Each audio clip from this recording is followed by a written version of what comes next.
नमस्कार, मैं हूं रंजीत झा और आप देख रहे हैं दी समाचार एक्सप्रेस। सीसी ज्ञानेश कुमार के होश सीजेआई बीआर गवई उड़ाने जा रहे हैं। इसके लिए उन्होंने पहला कदम तो बढ़ा ही दिया है। वहीं दूसरी तरफ पूरे बिहार में अलग अलग सभाओं में इस बार चुनाव आयोग और उनके सीसी ईसी की खूब फजीहत हो रही है।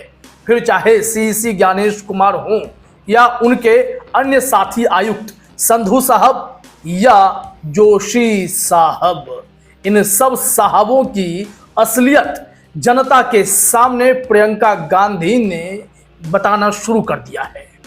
उन्होंने जो कुछ कहा है वो हम आगे बताएंगे, लेकिन पहले बात, सीजेआई बीआर गवई ऐसा क्या करने वाले हैं जिससे चुनाव आयोग की नींद उड़ गई है? क्योंकि चुनाव आयोग के रिटर्निंग ऑफिसर ये कई उम्मीदवारों के नॉमिनेशन बेतुकी शिकायत पर बिना जांचे परखे रद्द कर देते हैं। लिहाजा यह मामला अब हाईकोर्ट होते हुए सुप्रीम कोर्ट तक पहुंचा है। बिहार में तेजस्वी यादव की एक पूर्व कैंडिडेट, चूंकि उनका नॉमिनेशन रद्द कर दिया इसी चुनाव में, वो कैमूर जिला के मोहनिया विधानसभा सीट से उम्मीदवारी पेश कर रही थी आरजेडी से, वो सुप्रीम कोर्ट तक पहुंच गई हैं। उन्होंने सीजेआई बीआर गवई के सामने सीसी ज्ञानेश कुमार के रिटर्निंग ऑफिसर का कारनामा उजागर कर दिया। लेकिन पूरी बातें सुनने के बाद गवई साहब ने कहा कि चुनाव अब चल रहे हैं। इस बीच में एक नियम है जो एनपी पोनुस्वामी बनाम रिटर्निंग ऑफिसर एक केस है, उसे आधार मानते हुए सुप्रीम कोर्ट ने यह कहा कि हम आपकी याचिका खारिज नहीं कर रहे हैं। आप इलेक्शन के बाद इलेक्शन पिटीशन के तौर पर कोर्ट में आइए, हम इस मामले की सुनवाई करेंगे। क्योंकि यह केस इंपॉर्टेंट क्यों है और क्यों लगता है कि चुनाव आयोग की भी भारी फजीहत ना सिर्फ जनता के बीच हो रही है बल्कि सुप्रीम कोर्ट में भी होने वाली है, इसके लिए तो सबसे पहले आप धाकड़ वकील प्रशांत भूषण का एक ट्वीट भी देख लीजिए।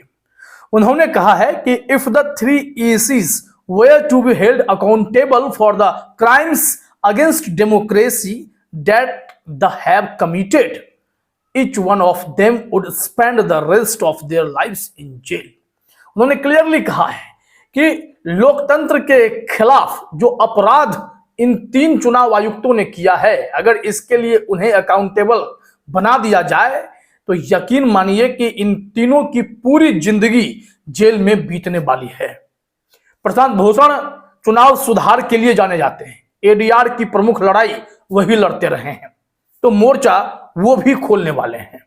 लेकिन ध्यान दीजिएगा कि जो आरजेडी के कैंडिडेट श्वेता सुमन का केस है, वो जब कोर्ट में पहुंचा तो वहां क्या हुआ है, वहीं से रास्ता खुला भी है। यहां देखिए, श्वेता सुमन के वकील कह रहे हैं कि जो हमारे कैंडिडेट का नॉमिनेशन है वो रिटर्निंग ऑफिसर ने कैंसिल कर दिया, वो भी बीजेपी कैंडिडेट की शिकायत के बाद। तेजस्वी यादव की पार्टी की नेता श्वेता सुमन के वकील ने सुप्रीम कोर्ट को यह भी बताया कि हमें हैरानी तब हुई जब बीजेपी कैंडिडेट के बिहाफ पर एक ऑफिस बियरर खुद हाई कोर्ट में प्रेजेंट हो गया। यह हैरान कर देने वाला मसला था, जो शिकायत करता थे उसकी जगह कोई और भी आकर कोर्ट में खड़ा होता है, वो भी ऑफिस बियरर। सीजीआई ने कहा कि फिर तो यह मामला विवादों में है, आप ऐसा करें, इलेक्शन पिटीशन दाखिल कर दीजिए, केस की सुनवाई होगी। काउंसिल ने कहा कि सर जरा और सुन लिया जाए। उन्होंने कहा कि जो ग्राउंड्स बनाया गया कैंसिलेशन का वो यह था कि सुमन को जो सर्टिफिकेट इशू किए गए हैं वो अवैध बताए गए हैं, किसी ने शिकायत कर दी है, जबकि जो आरपी एक्ट है उसके अंडर सेक्शन 36 में ऐसा कोई क्लियर प्रावधान नहीं है कि इस ग्राउंड पर किसी का नॉमिनेशन रद्द कर दिया जाए। इसके साथ ही साथ कोर्ट को यह भी जानकारी दी गई कि वहीं जनसुराज के भी प्रत्याशी ऐसे ही कुछ जाति प्रमाण पत्र दिखाए थे, उनका तो नॉमिनेशन रद्द नहीं हुआ, तो फिर आरजेडी के कैंडिडेट के साथ ऐसा क्यों हुआ? बेंच ने कहा कि इस वक्त आपके केस की सुनवाई कैसे करूं, चुनाव की प्रक्रिया बाधित नहीं की जा सकती है, अब अंतिम फेज के चुनाव होंगे, फिर मतगणना है। 1 सप्ताह के बाद पूरा इलेक्शन प्रोसेस जो है वो समाप्त हो जाएगा। फिर उसके बाद आप सुप्रीम कोर्ट आइए, अगर आप सही होंगे तो फिर आगे निर्णय लिया जाएगा। सीजेआई ने उन्हें छूट दी है कि कानून के हिसाब से जितने भी रेमेडीज हैं आप उसका प्रयोग कीजिए, आपको कोई नहीं रोकेगा। ऐसे में एक रास्ता क्लियर हो गया है, रास्ता खुल गया है कि बिहार चुनाव में पीड़ित वैसे कैंडिडेट जो बीजेपी के दबाव में रिटर्निंग ऑफिसर की मनमानी के शिकार हो गए हैं, वो तुरंत इस मामले में सुप्रीम कोर्ट का रास्ता अपना सकते हैं। इससे पहले हमने आपको जानकारी दी थी कि यही श्वेता सुमन हाईकोर्ट में भी अपनी याचिका लेकर गई थी। अर्जेंटली सुनवाई हुई, जस्टिस अभिषेक बी रेड्डी ने सुनवाई की, लेकिन फिर उन्हें यह कहना पड़ा वही मामला बताकर कि पोनुस्वामी वर्सेस रिटर्निंग ऑफिसर यह कहता है कि बीच चुनाव की प्रक्रिया को बाधित नहीं करना चाहिए। अगर कोई विवाद खड़ा हुआ है कैंडिडेचर को लेकर या फिर इलेक्शन से जुड़ा हुआ, तो उसे इलेक्शन पिटीशन के तौर पर चुनाव के बाद दाखिल करना चाहिए, ताकि चुनाव संपन्न हो जाए। और बीच में इक्का दुक्का सीट का विवाद है तो उस चुनाव को रद्द करके कोई ना कोई निर्णय निकाला जा सकता है। यह एक रास्ता है। बिहार में ऐसे कई पीड़ित लोग हैं जो आगे आकर सामने अपनी बातें रख सकते हैं, तो इंतजार करना पड़ेगा। गवई साहब ने अपना काम किया है। हालांकि 24 नवंबर को वो रिटायर हो जाएंगे, लेकिन रिटायरमेंट से पहले अगर केस उनके पास आ जाता है, सप्ताह 10 दिन में अगर वो कोई निर्णय कर लेते हैं, तो यह इतिहास रचने जैसा होगा। इस वक्त जो उनका तेवर है, रिटायरमेंट से पहले कोई फैसला देकर सीईसी ज्ञानेश कुमार को भी चौंका सकते हैं, मोदी शाह की भी नींद उड़ा सकते हैं। वहीं दूसरी तरफ हमने खबर की शुरुआत में यह बातें कही थी कि प्रियंका गांधी वाड्रा चुनाव आयोग की पोल पट्टी खोल रही हैं। राहुल गांधी तो मोर्चा संभाले हुए ही हैं, लेकिन जनसभाओं में अलग अलग जगहों पर जाकर Priyanka Gandhi CEC Gyanesh Kumar, EC Vivek Joshi, EC Sandhu के बारे में जो खुलासा कर रही हैं, कैसे लोकतंत्र की धज्जियां ये चुनाव आयुक्त ऊंचे पदों पर बैठकर लोकतंत्र की धज्जियां उड़ा रहे हैं, उनका खुलासा इन्होंने किया है। जरा सुन लीजिए आप क्या कुछ कह रही हैं प्रियंका गांधी वाड्रा। कौन है वोट चोर? जोर से बोलो, कौन है वोट चोर? नाम लो उनका, नाम लो उनका। उनके साथ 3 और लोग हैं। सबसे पहला ज्ञानेश कुमार, बोलो मेरे साथ, ज्ञानेश कुमार।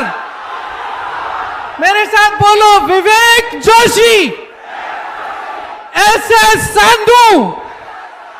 ये 3 लोग हमारे चुनाव आयोग के सबसे बड़े अधिकारी हैं, और इनको इतनी शर्म नहीं है कि इस देश ने उनको दायित्व दिया है, उनको जिम्मेदारी दी है कि हमारे लोकतंत्र की रक्षा करें, हमारे वोट की रक्षा करें, लेकिन इनको शर्म नहीं है।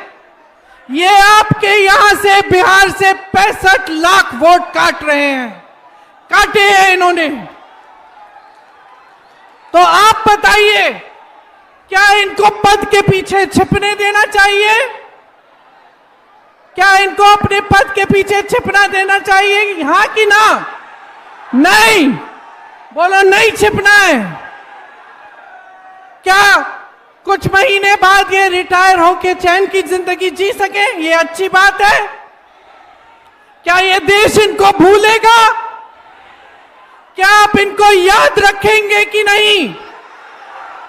जिन्होंने लोकतंत्र के साथ, संविधान के साथ, इस देश की मिट्टी के साथ विश्वासघात किया है, उनको आप भूलेंगे कि याद रखेंगे? याद रखिए इनको, इनके नाम याद कर लीजिए। जैसे एग्जाम के लिए आप मुद्दे याद करते हैं, उसी तरह से ये 3 नाम, और चौथे हमारे प्रधानमंत्री नरेंद्र मोदी जी, 5वें उनके गृह मंत्री अमित शाह जी, आप याद रखिए, क्योंकि वो समय आया और आएगा कि देश को जवाब देना पड़ेगा। और वो समय आएगा जब आप अपने अधिकारों की लड़ाई को मजबूत बनाएंगे, अपने बिहार को मजबूत बनाएंगे। और जो आपके साथ विश्वासघात हो रहा है उसका जवाब आप मांगेंगे।